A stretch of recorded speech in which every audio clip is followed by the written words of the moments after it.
Jadi ternyata di tangan kita ini bersemayam tis'an wa tis'ina isman, 99 nama Allah. 99 nama Allah. Maka disitulah kita harus memuliakan, cium, itu. telapak tangan. Ada nggak ketika antum misalnya ngelihat santri di pesantren ayah antum semacam hasrat guru, hasrat untuk lebih dekat, mungkin niat untuk deket lagi, deket apa ya, pengen ta'aruf dan lain segala macam, itu ada nggak sih?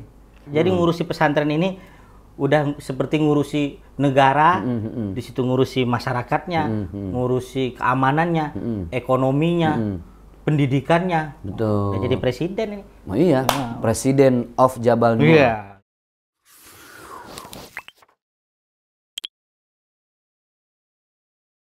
Boleh nih sedikit tausiah sedikit lah ya. Ya. Boleh.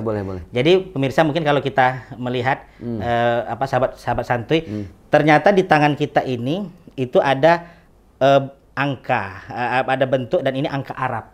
Oke. Sebelah kanan ini kita lihat yang paling jelas garis 1, baru segitiga yang ke atas, berarti ini 18. Iya betul, 18. Tapi ada yang juga yang lurus tapi tetap 18 ya jatuhnya ya. Ya, karena dia 1 kan, betul. Baru segitiga 18. Kemudian sebelah kiri itu yang segitiga dulu, baru 1. Oke, apa ya? Sering nampol orang ya? Ya bukan ini guru. Ini sering jamret. Kok enggak kelihatan? Apa saking mulusnya gitu ya? Enggak. Ini 81. Iya, kalau saya yang lebih jelas nih ya. 8. Balik ya? Oh kanan.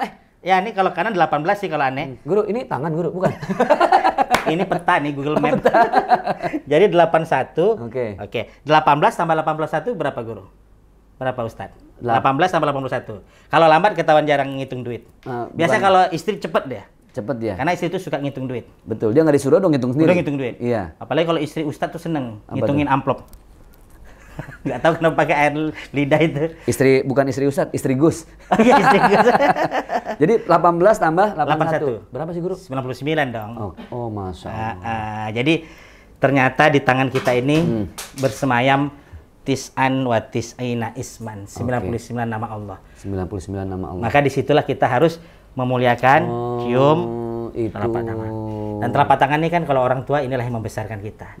Kalau suami inilah yang mencari nafkah. Ya dong, mencari nafkah pakai telapak tangan kan, Kiai? Betul. Nyupir gini kan? Betul. Ada nggak nyupir yang gini? Nggak ada. Itu orang bisulan kalau gini. Orang bisulan. Jadi kalau suami pulang kerja harus saya ajarkan istri cium, balikkan telapak tangannya, cium yang dalam. Bau sambal belacan. Di Riau itu sambal belacan. Sambal belacan khas ya. Iya, khasnya. Wah, jadi subhanallah. Ini filosofi. Nah, balik cerita tadi, Guru. Ada nggak ketika antum misalnya ngelihat santri di pesantren ayah antum semacam hasrat, Guru? Hasrat untuk lebih dekat. Mungkin niat untuk deket lagi, deket apa ya, pengen ta'aruf dan lain segala macam. Itu ada nggak sih sebagai anak kiai?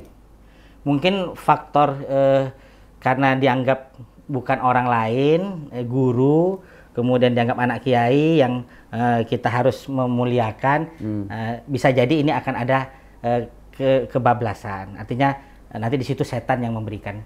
Maka tadi manusia itu punya hawa nafsu.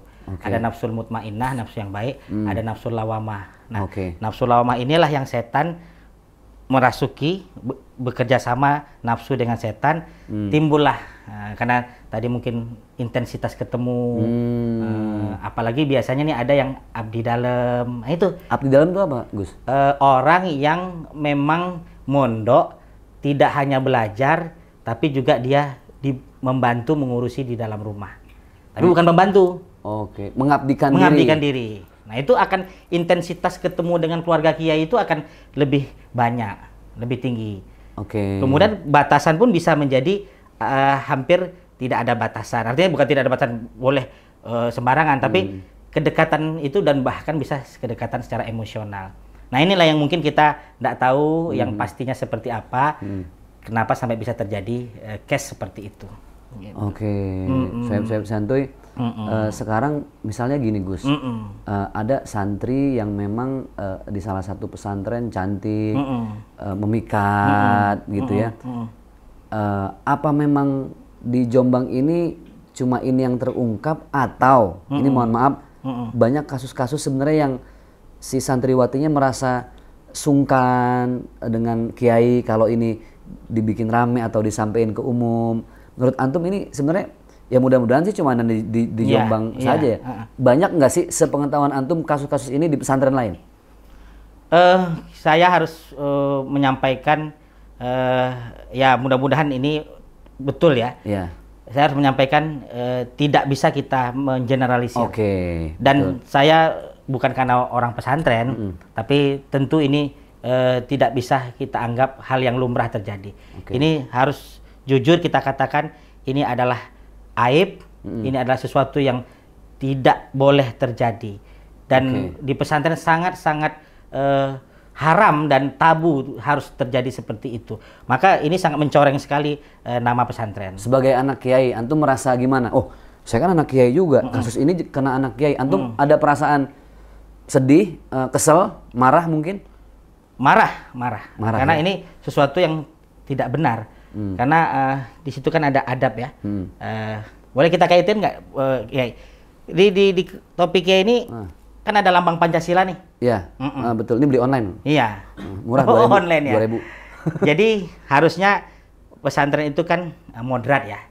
Moderat. Jadi kita menjunjung tinggi juga selain Islam, Al-Quran, hadis juga falsafah kita. Pancasila. Pancasila. Nah, ini dia. Ini jarang-jarang loh. Ada Gus Kiai yang ngejagain pesantren tapi kayaknya legowo kalau diajak ngobrol Pancasila. Ini gue demen nih, gue demen nih. Gimana Bro? Gini Kiai, kan kalau yang pertama itu ketuhanan yang Maha Esa. Betul. Harusnya beragama dong kita. Esa itu Islam dong. Betul. Harusnya Gus itu harus Islami. Gus itu harusnya beriman, betul, bertakwa. Betul. Tapi kalau kita kaitkan kepada sila yang kedua, betul, itu hifzun nafsi, menjaga jiwa. Sosok sebagai manusia. Manusia itu apa sih? Manusia itu kalau kata Allah ya disebutnya khalifah.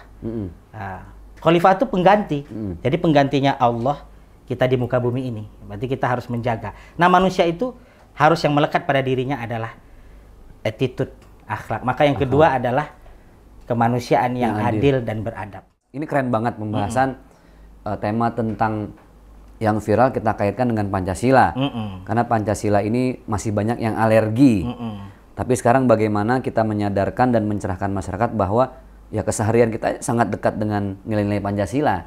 Nah sekarang gini Gus, seandainya antum bisa menyampaikan pesan langsung kepada anak kiai yang di Jombang nih, kan viral nih, kira-kira sesama anak kiai, nah ini nih, ini kalau anak kiai dengan anak kiai, Gus dengan Gus, kan selevel nih, ya nggak Gus? Kira-kira pesan apa nih buat beliau?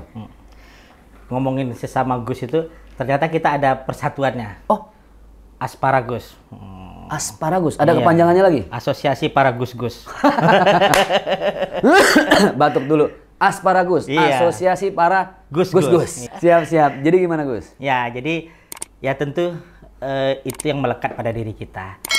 Jadi bolehlah bisa dibilang kalau yang Gus tadi, kalau kita menggunakan nama Gus, berarti bukan siapa saya. Nah, kalau tadi kan hak anaza, inilah saya. Tapi kalau udah dipanggil Gus, berarti mereka tahu bahwa ini adalah anak kiai. Berarti ini anaknya kiai siapa. Jadi ada yang melekat pada diri kita bahwa orang tua kita adalah kiai yang dihormati, yang dipandang. Nah, kalau sudah seperti itu tentu kita hendaknya menjaga nama orang tua kita. Nah, ya harusnya kalau saya boleh menasihati ya tentu sebagai Gus yang seorang anak kiai, apalagi mungkin karena gini, tidak semua anak kiai juga ngurusi pesantren. Ada kiai-kiai juga yang kiai kampung, yang apa dipanggil Gus juga di Jawa, tapi tidak praktisi pesantren, tidak mengurusi pesantren. Nah, kalau yang berkecimpung di pesantren, tentu ini lebih berat lagi karena harusnya menjadi suri tauladan di pesantren itu. Jadi Gus, anaknya kiai, apalagi mungkin punya posisi ya struktur di pesantren itu, dan posisinya sangat strategis lagi misalnya gitu kan. Apalagi misalnya sebagai, kalau kiainya masih ada, biasanya Gus ini sebagai wakil mudir, atau mungkin direktur, atau mungkin kepala sekolah, kepala madrasah. Tentu figurnya juga menjadi suri tauladan. Nah, itu nasihat saya kepada siapa sih namanya ya? Ya, pokoknya mudah-mudahan hamba Allah lah. Iyalah gitu. Nah, kalau untuk Asparagus, asosiasi para Gus-Gus. Tapi itu Gus yang udah menikah. Nah, ini nih buat yang menikah dulu nih. Udah yang menikah. Kalau yang belum menikah ada lagi persatuannya. Beda lagi. Apa itu, Gus? Kalau di Riau itu namanya, ini bukan yang negatif ya. Itu namanya iblis. Iblis. Itu bukan setan yang terkutuk itu. Apa? Iblis, Ikatan Bujang Lapuk Islami. Ikatan Bujang Lapuk Islami. Jadi kalau di Riau itu bujang ya. Bujang itu pemuda. Ikatan Bujang Lapuk Islami. Islami itu maksudnya gus-gus tadi. Jadi gus-gus yang belum nikah-nikah itu Ikatan Bujang Lapuk Islami. Jadi yang udah bujang-bujang tapi belum nikah-nikah itu udah lapuk-lapuk. Itu boleh nanti, Gus. Diadakan pertemuan dengan komunitas anak namanya Kopi Sianida. Oh gitu. Ya. Apa itu Kopi Sianida? Komunitas pria siap nikahin janda. Nah, itu. Mantep banget itu. Kalau ngomongin janda batuk. Makanya corona itu enggak minggat-minggat dari Indonesia. Kenapa tuh, Gus? Karena corona itu singkatan komunitas rondo-rondo mempesona. Nah, lo. Ini kayak kita nggak lanjut kalau ngomongin singkatan terus ya. Jadi untuk para gus-gus nih, kaitan kepada Pancasila, Gus harus menjadi agent of Pancasila. Agent of sebelum lanjut, Gus. Ini biar ngomong Gus lebih mantep. Iya. Nah, ini udah disiapin snack nih. Gus, ini sambilan lah, Gus, biar santai lah. Jadi tadi sampai di mana, Gus? Gus itu adalah anaknya Kiai. Sambil makan ya. Kiai itu pimpinan pondok ya, Ustadz ya, rata-rata. Nah, pondok itu harusnya moderat, harus mencintai tanah air. Karena ada istilah, tapi bukan hadis ya, mungkin kita udah cross check. Hubbul waton minal iman. Itu bukan perkataan Rasul, tapi memang makalah lah ya, makalah. Nah, kenapa Gus harus cinta tanah air? Karena yang memperjuangkan kemerdekaan Indonesia itu adalah para kiai, para santri. Nah, Dan yang merumuskan Pancasila itu juga adalah yang merumuskan itu ada kiai di situ. Ada banyak kiai dan ulama, juga termasuk founding father kita yang lain. Nah, maka Pancasila ini harus dikawal oleh para Gus. Gitu. Kalau perlu menjadi agent menjadi duta Pancasila. Duta Pancasila. Karena memang sebenarnya nilai-nilai pesantren yang tidak boleh dilepas juga ya nilai-nilai Pancasila dan butir-butirnya, Gus ya. Berarti termasuk kasus yang viral di Jombang ini juga menyimpang jauh dari Pancasila. Nilai Pancasila. Karena bagaimanapun kan adab tadi, Gus. Makanya kalau kita belajar mahfuzat dulu, Gus, asyarafu bil adabi la bin nasabi. Kemuliaan itu dilihat dari adabnya, bukan turunannya. Bukan turunannya. Maka tidak otomatis. Tidak otomatis anak Gus udah langsung soleh. Betul, betul. Kalau dia pergaulannya tidak benar, latar belakang tidak benar, ya berarti jadi anak Gus yang tidak benar. Gitu. Berarti makalah tadi memang kuncian pada Gus ya. Kan kemuliaan itu berarti diukur memang bukan dari nasab tapi dari adab. Adabnya. Baik. Oke. Tadi beliau sudah banyak berpesan buat menyikapi dan merespon kasus yang viral. Nah, terus satu lagi nih. Seorang Gus ini kan pusing mikirin santri, koperasi, kayak antum kan ana lihat tadi mimpin acara, belum ngurus harus ke Pekanbaru. Simpelnya gini, gimana? Ustadz, bukan ngurus negara. Seperti ngurus negara. Jadi ngurusi pesantren ini udah seperti ngurusi negara, di situ ngurusi masyarakatnya, ngurusi keamanannya, ekonominya, pendidikannya. Betul. Udah jadi presiden ini. Oh iya, presiden of Jabal Nur. Iya, itu. Pusingnya itu. Pusing. Makanya saya enggak berani, mohon maaf gitu, mengkritik presiden tuh agak. Sedangkan ngurus pesantren aja pusing, apalagi ngurus negara. Gitu sih kalau saya. Pusing tuh bahasa sininya apa? Pening. Poning tersangkui lah. Jadi udah poning lah. Kan kalau suami keluar rumah didoain istri supaya suami berkah gitu kan, tambah rezeki. Itu yang doain baru satu. Berarti semakin banyak yang ngedoain semakin banyak berkahnya. Kayaknya udah mulai mancing nih, Ustadz nih. Kayaknya saya udah paham arah-arahnya topiknya kemana ini. Iya, kan harus cari starting pointnya yang cantik, Guru. Umi mohon maaf, ini mah lagi bahas-bahas ringan lah ya. Mudah-mudahan paketnya habis ini. Yang tema ini langsung paketnya udah habis ya. Janganlah, ntar YouTube-nya ke cancel kalau gitu kan. Nah, sebenarnya gini, Gus ini kan kiai identik dengan mohon maaf guru ya, tidak semua mungkin poligami, istri lebih dari satu. Itu menurut saya gini, banyak orang yang zina di luar sana, jadi hal yang lumrah. Tapi poligami yang jelas-jelas dibolehkan dalam agama Islam, seakan-akan menjadi aib. Nah, antum sendiri menyikapi ini secara pribadi dan para Gus secara umum itu seperti apa, Gus? Tadi udah ke taraf kiai tadi ya, yang saya bilang kalau kiai minimal istrinya 2 ya. Iya, betul. Nah, kembali ke lagu tadi, kiai juga manusia, punya rasa, punya hati. Ya. Niat mah ada ya? Niat mah ada. Ya pokoknya kalau ditanya laki-laki mau poligami nggak? Kalau laki-laki normal, dia kalau dia bilang mau dia normal. Kalau dia bilang nggak mau berarti nggak normal.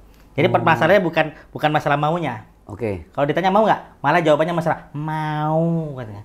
Bibirnya sampai gini, mau. Artinya? Gitu. Mau beneran. Oh, saking maunya. Mau saking maunya. Tapi masalahnya berani nggak? Gitu. Pertanyaan itu sebenarnya buat antum, Gus. Antum nah itu. Berani nggak, Gus? Jadi karena orang kesehatan, istri Umi takutnya udah suntik sianida ini. Mau dosis yang berapa? Udah diancam ya? Udah diancam. Oh, hati-hati, alat suntik banyak di kamar nih. Ya tidur-tidur nanti lewat kita. Iya, Masya Ya tapi Allah. nggak sampai begitulah. Nggak sampai istri ancamannya tidak seperti itu. Oke, tapi gini Gus, ini punten. Karena memang ini jujur ya, kita apa adanya. Ini no setting. Ya. Apa adanya. Alasan utama antum tidak mengambil langkah tadi untuk banyak yang doakan di rumah tadi ya. Iya, iya. Nggak berani, betul-betul nggak berani, atau karena nggak ada nyali, atau lebih baik memang satu istri. Ini mau jawabannya kepentingan konten kita atau kita serius nih? Gimana caranya biar rame gitu aja? Oh. Serius dulu ya kali ya? Serius dulu. Serius dulu. Kayaknya sih Kiai berdasarkan kebutuhan. Oke, kebutuhan. Iya. Ya saya ndak muna ya, ndak tahu ke depan ya. Iya. Jadi kalau saya bilang ndak akan poligami, takutnya nanti muna. Kita ndak tahu ke depan, tahu-tahu muncul viral. Iya. Gus Bito gandengan 3. Wow, nenek-nenek semua padahal. Nenek semua. Itu yang umur 60 tahun kan. Nah, itu. Kalau istri saya bilang gitu, boleh Bang nikah, tapi itu Abang biar aku yang carikan katanya. Waduh. Kalau kita yang nyari kan kita cari yang ting-ting. Oh, pasti dong. Kalau perlu ting-tong kan. Nah, itu dia. Iya. Tapi kalau istri yang nyari, biar aku carikan abang yang umur 60 tahun ke atas. Biar abang tiap hari cabut uban. Makan tuban katanya. Repot dong kita. Nenek lampir yang kita nikahin. Bener-bener. Aduh. Nah, jadi kalau saya bilang enggak nikah, nanti saya muna. Oke. Enggak mau poligami. Jadi saya hanya bilang begini, untuk saat ini yang saya butuhkan cuma satu. Saya merasa udah cukup dengan satu ini, Kiai. Ini jujur nih, Gus. Jujur. Nggak ada dusta antara kita. Nggak ada, kita. ini serius. Oke, bukan masalah nyali ya? Bukan. Tapi masalah berani. Kalau juga. kalau apa tadi nyali, masa kita anak pramuka kan? Iya, betul. Sering naik gunung, Kiai. Betul. Naik gunung aja kita taklukin. Hubungannya, gunung saja ditakluki, apalagi cuma urusan istri gitu kan? Nyali kan, tadi ngomongin nyali kan? Nyali, oke. Aneh nggak mau dong dibilang nggak bernyali. Wih, oh iya. Itu dia. Nyali punya. Secara finansial, insya Allah kalau Iyalah. kemampuan tuh mungkin bertambah istri, bertambah rezeki ya. Oke. Sekarang itu tadi bukan masalah kalau niat mungkin apa normalnya mau. Kebutuhan, Kiai. Kalau Kiai contoh misalnya, ini kita ngemil kan, udah malam dong. Iya. Kalau dikasih nasi uduk mau nggak?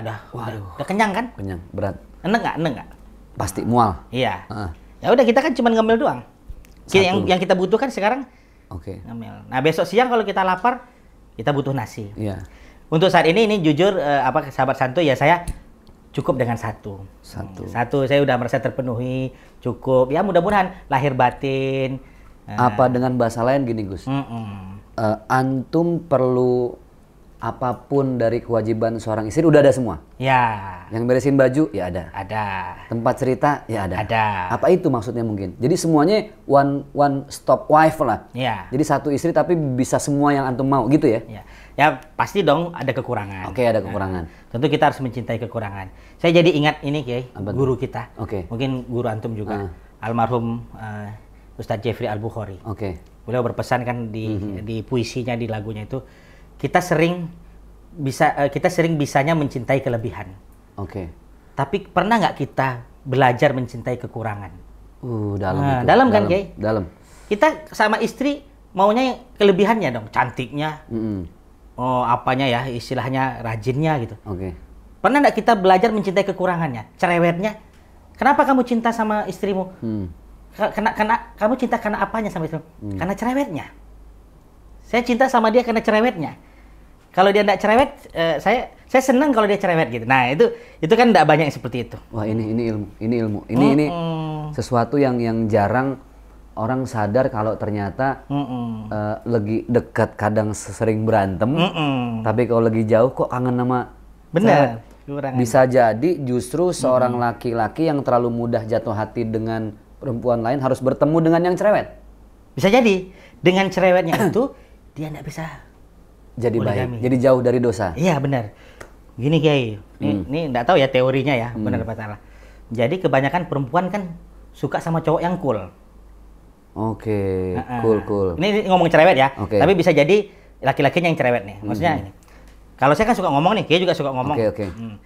Itu ada perempuan kalau nyari laki-laki yang suka canda, ada humoris, atau kalau bahasa Betawinya apa tuh? Ember ya apa ya? Ini petakilan banyak gerak apa gimana? Banyak ngomong.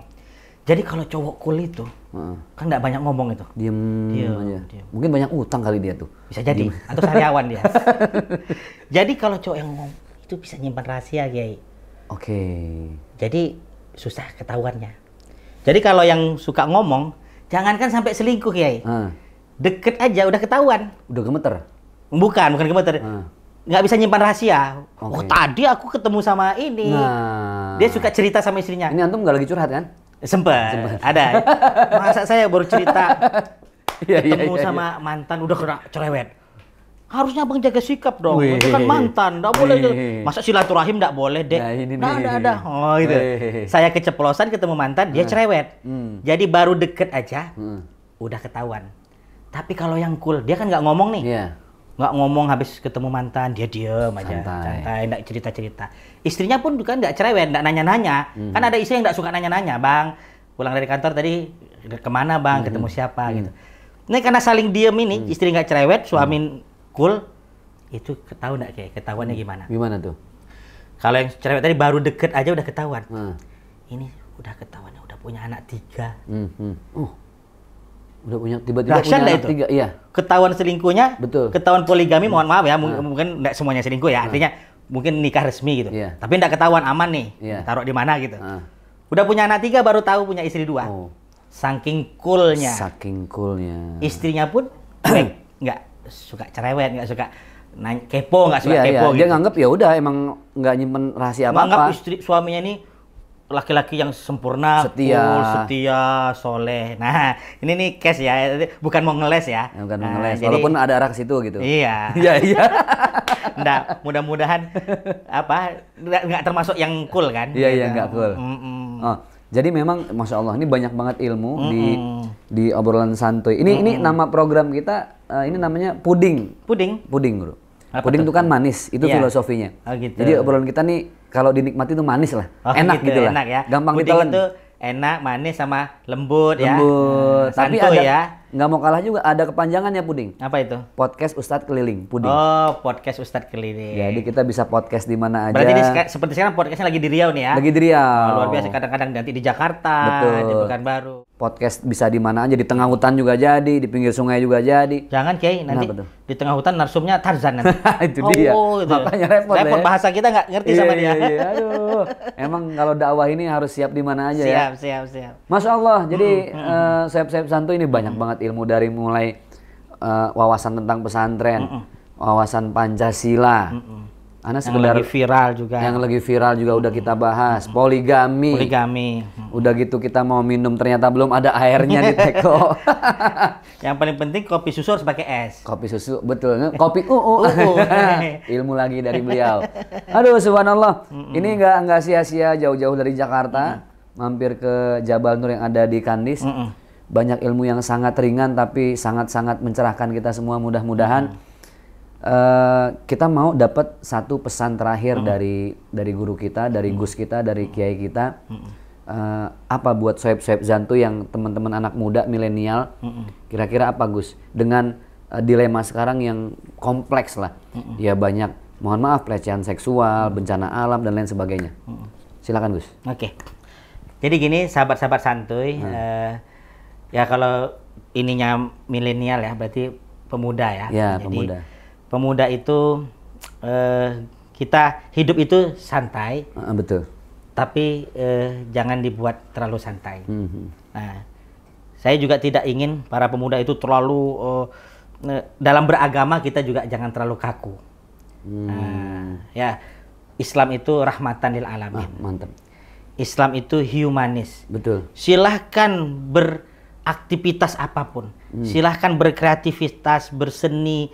Silahkan kita sesuai dengan passionnya masing-masing. Jangan kaku. Jangan kita hanya hidup itu orientasinya, maksudnya urusan akhirat. Memang labuh kita ke situ. Banyak tuh yang gitu. Betul. Banyak. Tapi jadikan jalannya itu semua orientasinya kepada akhirat. Oke. Nah, karena kita sudah bisa banyak melihat dari doa saja kan kita sudah sering. Itu doa terakhir kita sapu jagat. Robbana atina fid dunya hasanah wa fil akhirati hasanah. Berarti kebahagiaan di dunia, kebahagiaan di akhirat. Betul. Berarti silahkan kita bermuamalah. Silahkan kita bersosial. Silahkan kita bergaul. Nah, tapi tentu kita punya batasan dan rem. Apa batasan dan rem itu? Adalah agama dan sekarang lagi booming nih ya, syariah ini ya.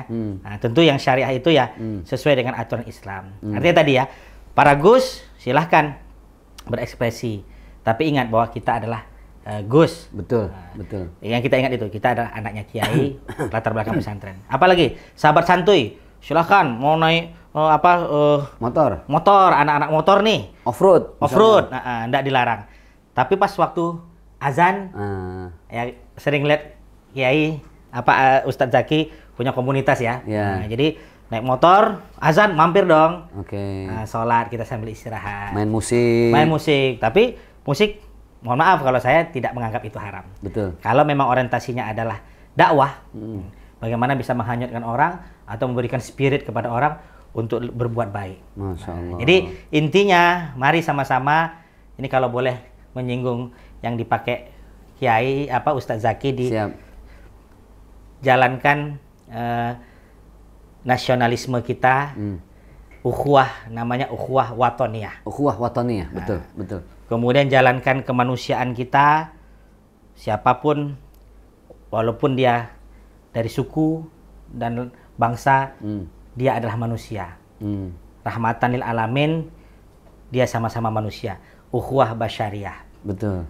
Kemudian yang terakhir, ketika kita sesama muslim, kita harus saling menguatkan, bersatu padu. Tidak ada kelompok ini, kelompok itu, yang kunut, yang tidak kunut. Betul. Kemudian yang benderanya ini, benderanya itu. Selagi dia Islam, kita satu, kita sama secara usuliyah, pokok kita, akidah kita sama. Kalau furu'iyahnya, cabang-cabangnya itu berbeda, itu biasa. Nah, perbedaan itu rahmat. Kalau kata Gus Dur, yang salah itu bukan perbedaan. Yang salah itu adalah perpecahan. Ajib. Ini berbeda itu keniscayaan. Ilmu lagi. Benar. Berbeda itu keniscayaan. Karena Allah sendiri menciptakan kita berbeda. Jadi kita tidak akan mungkin menghindari perbedaan. Betul. Jadi yang salah bukan perbedaan, tapi perpecahan. Mantap. Nah itu. Nah, jadi mari sama-sama Islam ini bersatu padu. Itu dia ukhuwah Islamiyah. Jadi mari kita jaga ukhuwah watoniyah, sesama tanah air, ukhuwah basyariyah, sesama manusia, dan yang terakhir ukhuwah Islamiyah, sesama beragama Islam. Itu kayak. Wih, Masya Allah, hada min fadli Rabbi. Ke Kandis jauh-jauh ketemu Sohib, ketemu Gus Bitoh yang juga zantuy, bahkan beliau seorang nasionalisme. Mudah-mudahan ada hikmah untuk kita semua. Terus jangan lupa teman-teman like, comment, and subscribe Zaki Mirza Channel. Kalau ke Riau mau berkunjung sini boleh ya? Boleh. Lihat pesantren Jabal Nur, ketemu sama beliau. Selama beliau ada waktu, insya Allah bisa diskusi, ngobrol bareng. Pokoknya tadi ukhuwah Islamiyah. Ukhuwah Islamiyah. Terima kasih, mudah-mudahan bisa bermanfaat. Gus, jangan sungkan kalau lain kesempatan kita bahas tema yang lain. Siap. Karena kayaknya saya bakal nyari di Riau nih. Maksudnya nyari tempat singgah gitu, Gus. Kayaknya udah langsung. Kira nyari apa tadi? Apa tuh? Cabang-cabang. Nah, itu. Oke, terima kasih. Siap-siap jantuy semuanya, Masya Allah. Keren banget. Satu quotes yang saya petik dari beliau. Yang jadi masalah itu bukan perbedaan. Tapi yang menjadi masalah, bahkan sumber masalah adalah perpecahan. Sukses, berkah dunia akhirat. Gus, terima kasih. Siap. Salam santuy. Salam santuy. Milenial. Wassalamualaikum warahmatullahi wabarakatuh. Safari dakwah bersama Ustadz Zakir Mirza, alhamdulillah ya banyak ini ya menyenangkannya sih daripada dukanya.